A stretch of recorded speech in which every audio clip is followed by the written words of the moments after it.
Hello दोस्तों, आज हम एक्सप्लेन करने वाले हैं 2017 में रिलीज हुई एक हॉरर मूवी की जिसका नाम है वेरोनिका, जिसे देखकर आपको डर का एक नया अनुभव मिलने वाला है। तो इस फिल्म की शुरुआत में हम देखते हैं दो पुलिस वाले बारिश में भीगते हुए एक घर की तरफ जा रहे होते हैं। तभी वो लोग देखते हैं एक लड़की सोई हुई है जो जोर जोर से चीख रही है, जिसके बाद सीन चेंज हो जाता है और उस लड़की की चीख अंगड़ाइयों में बदलने लगती है। फिर हमें इस मूवी की लीड कैरेक्टर वेरोनिका को दिखाया जाता है जो कि 15 साल की है और कुछ दिनों पहले ही उसके फादर की डेथ हो चुकी थी, जिसके बाद घर को चलाने के लिए उसकी माँ दिन रात एक क्लब में काम किया करती थी और इसी वजह से वेरोनिका को अपने छोटे भाइयों बहनों का अच्छे से ख्याल रखना पड़ता था। ये बात है 12 जून 1991 की, जब वेरोनिका अपने छोटे भाइयों बहनों के साथ स्कूल जाने के लिए रेडी हो रही थी और आज का दिन सूर्य ग्रहण लगने वाला था और सभी बच्चों को टीचर नेगेटिव रोल की मदद से सूर्य का व्यू दिखाने वाले थे। सूरज ग्रहण लगने से पहले टीचर बच्चों को क्लास में इसके बारे में बता रहे थे कि आखिर सूर्य ग्रहण क्यों लगता है, और इसके साथ टीचर बच्चों को ये भी बताती है कि पुराने जमाने के लोग सूर्य ग्रहण लगने के वक्त किसी इंसान की बलि दिया करते थे और तो और इस बात पे भी बिलीव किया जाता था कि इस दौरान किसी भी बुरे शख्स के आत्मा को इस दुनिया में बड़े ही आसानी से बुलाया जा सकता है। लेकिन वेरोनिका को सूर्य ग्रहण को देखने में कोई भी इंटरेस्ट नहीं था और वो उस वक्त अपनी फ्रेंड रोजा के साथ कुछ डेंजरस प्लान कर रही थी। स्कूल के सारे बच्चे टीचर के साथ छत पर सूर्य ग्रहण देखने को गए थे। तभी वेरोनिका अपनी दोस्त रोजा और डियाना के साथ स्कूल के बेसमेंट में चली जाती है और वहाँ वो लोग टीचर के बातों को मजाक में लेकर किसी किस्म का पैरानॉर्मल एक्टिविटीज करने लगते हैं और फिर वो तीनों एक औजा बोर्ड के थ्रू किसी के सोल से कांटेक्ट करने की कोशिश कर रहे थे। दरअसल कुछ अरसा पहले रोजा की एक फ्रेंड का एक कार एक्सीडेंट में मौत हो गई थी और वो उसी की आत्मा को बुलाना चाहती थी और वेरोनिका अपने पिता की आत्मा को बुलाना चाहती थी। और सबसे पहले वो लोग वेरोनिका के फादर के पिक्चर को औजा बोर्ड पर रखते हैं और फिर एक कांच के बॉल से कुछ अल्फाबेट को चुनना शुरू करते हैं और वेरोनिका के फादर के सोल को बुलाने की कोशिश करते हैं। तभी वो ग्लास का कप खुद ब खुद चलने लगता है और वो लोग इसे देखकर काफी डर जाते हैं, लेकिन वो कप अचानक से बहुत ज्यादा गर्म होने लगता है, जिस वजह से रोजा और डियाना उसके ऊपर से अपना हाथ जल्दी से हटा लेती है। लेकिन वेरोनिका ने अभी तक उसके ऊपर अपने उंगलियों को रखा हुआ था और वो कप उस औजा बोर्ड के बीच में आकर रुक जाती है। फिर जैसे ही सूर्य ग्रहण लगता है वो कप टूट जाती है और वेरोनिका के हाथ उस बॉल के टूटने की वजह से कट जाते हैं और उसके हाथों से खून निकलकर उस औजा बोर्ड के ऊपर गिरने लगता है, जिसके बाद रोजा और डियाना काफी डर जाती है और जोर जोर से चीखने चिल्लाने लगती है और कहती है वेरोनिका जल्दी यहाँ से चलो, यहाँ कुछ गड़बड़ हो रहा है, यहाँ पैरानॉर्मल एक्टिविटीज शुरू हो चुकी है। लेकिन वेरोनिका उसकी बातों को नहीं सुनती और वो बिल्कुल खामोश स्टैचू की तरह बैठी होती है। फिर वो औजा बोर्ड खुद ब खुद 2 टुकड़ों में टूट जाता है और वहाँ आग लग जाती है, लेकिन रोजा उस आग को बुझा देती है और उस जगह पर अंधेरा होने लगता है। वेरोनिका उन दोनों को कहीं भी दिखाई नहीं दे रही थी। रोजा जोर जोर से आवाज लगा रही होती है, वेरोनिका वेरोनिका कहाँ हो तुम। तभी डियाना की नजर बेसमेंट के कोने पर पड़ती है जहाँ वेरोनिका सोई हुई कुछ पढ़ रही होती है। वो लोग उसे देखकर हैरान हो जाते हैं और उसकी बातों को समझने की कोशिश करते हैं। तभी वेरोनिका अचानक उठकर जोर से शैतानी आवाज में चिल्लाती है और फिर वो बेहोश होकर वहीं जमीन पर गिर जाती है। फिर जब उसकी आंखें खुलती है तो वो खुद को स्कूल के क्लिनिक में पाती है, लेकिन डॉक्टरों को ऐसा लगता है कि वेरोनिका को आयरन की कमी हुई है, जिस वजह से वो बेहोश हो गई थी। जिसके बाद डॉक्टर उसे कहते हैं कि अपनी सेहत का ख्याल रखो। फिर वेरोनिका जब स्कूल से अपने भाइयों बहनों के साथ, तभी वो देखती है कि स्कूल में रहने वाली एक सिस्टर वेरोनिका को लगातार घूर रही थी। लोग इस सिस्टर को सिस्टर डेथ बुलाते थे और सबसे अजीब बात ये है कि वो सिस्टर अंधी थी। तो फिर दोस्तों यहाँ पर सवाल ये पैदा होता है कि वो वेरोनिका को कैसे घूर रही थी। दोस्तों वैसे अगर अब तक आपने मेरे YouTube चैनल को सब्सक्राइब नहीं किया तो मेरे YouTube चैनल को सब्सक्राइब करके बाजू में मौजूद बेल आइकन को जरूर से दबा दें, क्योंकि वीडियो को लाइक करने और चैनल को सब्सक्राइब करने में उतना वक्त नहीं लगता जितना वक्त मुझे आप लोगों के लिए इस तरह की वीडियो बनाने में लग जाती है। तो वीडियो को लाइक करके चैनल को जरूर से सब्सक्राइब कर दें। फिर वेरोनिका वहाँ से चली जाती है। उसके घर पहुँचने के बाद भी उसके साथ अजीबोगरीब चीजें होती रहती है। वो खुद को शीशे में देख रही होती है, तभी वो देखती है कि उसके बॉडी पर किसी के पंजों के गहरे निशान पड़े हैं। और इतना ही नहीं, जब वो लंच करने बैठती है तो वो पूरी तरह से फ्रीज हो जाती है, ऐसा मानो कि जैसे उसे किसी ने रोक रखा है। फिर वेरोनिका उसी रात अपने भाई एंटोनियो को नहला रही होती है, तभी उसके रूम से कुछ अजीब आवाजें आने लगती है। वो उस आवाज को फॉलो करती है और अपने कमरे में पहुंच जाती है। तभी उसके रूम का डोर अचानक से खुद ब खुद लॉक हो जाता है। वो उसे खोलने की पूरी कोशिश करती है और फिर उसके भाई एंटोनियो की चिल्लाने की आवाज आती है। वेरोनिका दरवाजे को किसी तरह खोलकर फौरन एंटोनियो की तरफ भागने लगती है। वहां पहुंचते ही वो देखती है कि बाथटब का पानी अचानक बहुत गर्म हो गया है। एंटोनियो की बॉडी बुरी तरह से जल जाती है। फिर वो एंटोनियो को बाथटब से बाहर निकालकर उसे अपने कमरे में लेकर जाती है और उसके बॉडी पर जलन कम करने के लिए क्रीम लगाती है। उसी रात जब वेरोनिका सो रही होती है तब वो एक बहुत बुरा सपना देखती है। वो अपने सपने में अपने मरे हुए बाप को देखती है, जिसमें उसके पिता उसे बुला रहे होते हैं और तभी काफी सारी शैतानी हाथ वेरोनिका के बिस्तर पर उभरते हुए दिखाई देते हैं और वेरोनिका को खींचने लगते हैं। ये तो वेरोनिका की आंख खुल जाती है और वो देखती है कि सब कुछ नॉर्मल है, ये बस एक सपना था।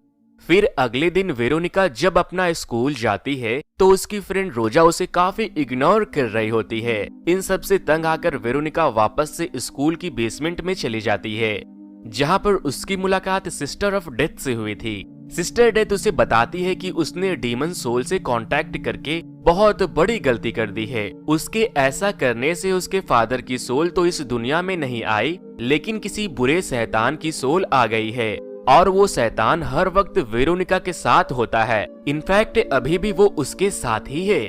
इन सब बातों के अलावा सिस्टर डेथ वेरोनिका को ये बात भी बताती है कि जब उनकी आंख ठीक थी तब वो इन सभी आत्माओं को देख सकती थी और उसने इन सभी आत्माओं से तंग आकर अपने ही आंखों को फोड़ दिया था। लेकिन बाद में उन्हें पता चला कि इन सभी सोल को देखने के लिए इंसानी आंखों की जरूरत नहीं होती।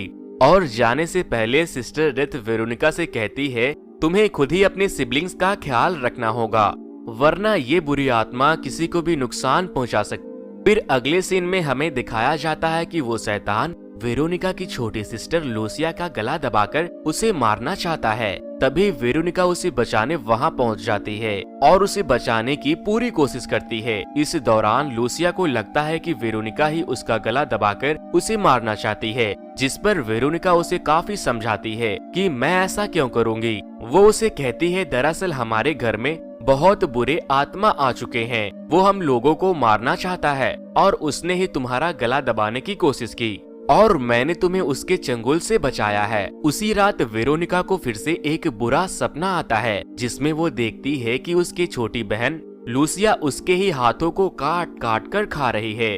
इतना ही नहीं, वो ये भी देखती है कि उसका भाई एंटोनियो भी उसके गले को दबा रहा है, साथ साथ उसकी माँ भी उसे डांट रही है। तभी वो उठकर बैठ जाती है। जब वो बिस्तर से उठकर खड़ी होती है तब उसके बिस्तर पर बहुत सारे खून के निशान होते हैं और मैट्रेस के नीचे बहुत बड़ा काला धब्बा था और ऐसा लग रहा था जैसे वो मैट्रेस किसी के सोने से जल चुका हो। उसी रात वो अपने घर के सारे मैट्रेस को चेक करती है और उसे सेम वैसा ही धब्बा सारे बेड के मैट्रेस पर दिखाई देता है और वो काला निशान किसी शैतान की मौजूदगी बता रहा था। तभी एंटोनियो वेरोनिका को बताता है कि उस रात उसके फादर उसे मिलने आए थे और वो उसे अपने साथ चलने को कह रहे थे। ये सुनकर वेरोनिका काफी घबरा जाती है। फिर वो अपने भाई को समझाती है कि तुम्हें किसी के साथ जाने की कोई जरूरत नहीं है। अगर कोई भी तुम्हें ऐसा करने को बोले तो तुम अपनी आंखें को बंद कर लेना और अपने कानों को भी, और फिर मुझे मदद के लिए बुलाना। फिर अगले सीन में हम देखते हैं कि वेरोनिका फिर से सिस्टर डेथ से मिलने जाती है ताकि वो उस प्रॉब्लम का सॉल्यूशन उनसे मांग सके। सिस्टर उसे बताती है कि उस दिन तुम लोगों ने उस जादू को अधूरा छोड़ दिया था, जिससे कि वो डेमन सोल यहीं रह गया है। तुम्हें उसे वापस भेजने के लिए फिर से उसी जादू को कंप्लीट करना होगा, तभी तुम उस डेमन सोल को यहाँ से भेज पाओगी। ये सुनकर वेरोनिका अपनी फ्रेंड रोजा के घर जाती है ताकि वो उसके साथ मिलकर इस अधूरे जादू को पूरा कर सके और उस डीमन के सोल को वापस से भेज सके। लेकिन रोजा उसकी मदद करने से साफ मना कर देती है, जिसके बाद वेरोनिका काफी अकेली पड़ जाती है और रोने लगती है। तब वो डिसाइड करती है बाकी के अधूरे प्रोसेस को वो अपनी बहन के साथ कंप्लीट करेगी, क्योंकि उसके पास और कोई रास्ता नहीं बचा था। और फिर रात होते ही वेरोनिका उस औजा बोर्ड को जोड़कर अपने बहन के साथ इस जादू को फिर से शुरू करती है और अंटोनियो को घर के सारे दीवारों पर प्रोटेक्शन सिंबल बनाने को कहती है। लेकिन अंटोनियो गलती से कोई दूसरा सिंबल बना देता है। फिर वेरोनिका अपनी बहन के साथ सारे प्रोसेस को शुरू करती है और वहाँ पैरानॉर्मल एक्टिविटीज फिर से शुरू हो जाती है। वेरोनिका कहती है तुम जो भी हो अपनी दुनिया में वापस चले जाओ, जिस पर वो सोल जाने से मना कर देती है। वो एक बुक से देखकर उसे डीमन सोल को इस दुनिया से भगाने की बहुत कोशिश करती है, लेकिन वो बुरी आत्मा पूरी तरह से गुस्से में आ जाती है और वो उन तीनों के सामने आ जाती है और साथ ही साथ उन लोगों पर अटैक भी कर देती है। फिर फौरन बाद वेरोनिका पुलिस वाले को कॉल करती है, जिसके बाद वो शैतान वेरोनिका के भाई अंटोनियो को वहां से लेकर चली जाती है। ये काफी भयानक मंजर है। फिर हम देखते हैं कि वेरोनिका की दोनों बहन बचने के लिए घर से बाहर भाग रही है। वेरोनिका अपने भाई को ढूंढने वापस घर के अंदर जाती है। तभी उसे पता चलता है कि अंटोनियो वेरोनिका के कमरे में बंद है। वो डोर ओपन करके अंदर जाती है और वो उससे बात करने की कोशिश करती है, लेकिन अंटोनियो वही करता है जैसा वेरोनिका ने उससे कहा था। वो अपनी आंखों को बंद करके वेरोनिका को ही बुला रहा था। इसके बाद वेरोनिका को अपने अंदर अजीब सा एहसास होता है। फिर हम देखते हैं कि वो शैतान ना तो इस दुनिया में मौजूद है और ना ही वेरोनिका के घर में, वो तो बल्कि वेरोनिका के अंदर ही मौजूद है। और यहाँ पर एक बहुत बड़ा सच सामने आता है कि उस दिन बाथटब में अंटोनियो को कोई और नहीं वेरोनिका ने ही जलाया था, और जब वो अपने होश में आई तो उसने अंटोनियो को बचा लिया। और इतना ही नहीं, उस रात लूसिया का गला दबाने की कोशिश वेरोनिका ने ही की थी। ये सब चीजें उससे वो बुरी आत्मा करवा रही थी। और तो और घर में जो कुछ भी हो रहा था उसके पीछे वेरोनिका के ही हाथ था, और उस डीमन सोल का मकसद ही पूरी तरह से वेरोनिका पर हावी होना था। लेकिन जब वेरोनिका को ये पता चलता है कि इन सब की जिम्मेदार वो खुद है, तो वो अपने भाइयों बहनों को खुद से बचाने के लिए एक कांच के टुकड़े को लेकर अपना गला काटने लगती है। तभी वो शैतान वेरोनिका को ऐसा करने से रोक देता है। तभी वहाँ पुलिस भी पहुँच जाती है, और जो वहाँ हो रहा था पुलिस उसे देखकर पूरी तरह से घबरा जाती है, क्योंकि वेरोनिका की आधी बॉडी हवा में झूल रही थी और फिर अचानक जमीन पर गिर जाती है। फिर पुलिस वाले अंटोनियो और वेरोनिका को लेकर घर से बाहर आते हैं और वेरोनिका को एम्बुलेंस में लेकर जाते हैं। फिर एक डिटेक्टिव वेरोनिका के घर में जांच पड़ताल करने के लिए जाता है। तब वो देखता है कि वेरोनिका की एक तस्वीर गिरी पड़ी है और उसमें अचानक से आग लग जाती है। और फिर तभी उसे इस बात की न्यूज मिलती है कि वेरोनिका अब इस दुनिया में नहीं रही, वो मर चुकी है। फिर वो डिटेक्टिव केस को लेकर एक रिपोर्ट बनाता है, जिसमें वो ये मेंशन करता है कि इन सभी भयानक इंसिडेंट का रीजन एक डीमन सोल था, जो हमारी दुनिया में किसी अधूरे जादू की वजह से आ गया था। और सबसे ज्यादा हैरान करने वाली बात ये है कि ये एक पहला ऐसा पुलिस केस बना जिसमें किसी डीमन का जिक्र किया गया था। दोस्तों, आपको क्या लगता है, क्या भूत प्रेत जैसी चीज इस दुनिया में होती है? हमें कमेंट करके जरूर बताना। और दोस्तों, अगर आपको ये वीडियो पसंद आई हो तो वीडियो को लाइक करके शेयर करना बिल्कुल भी ना भूलें। और अगर आप मेरे चैनल पर नए आए हैं तो मेरे चैनल को सब्सक्राइब करके बाजू में मौजूद बेल आइकन को तो जरूर से दबा दें।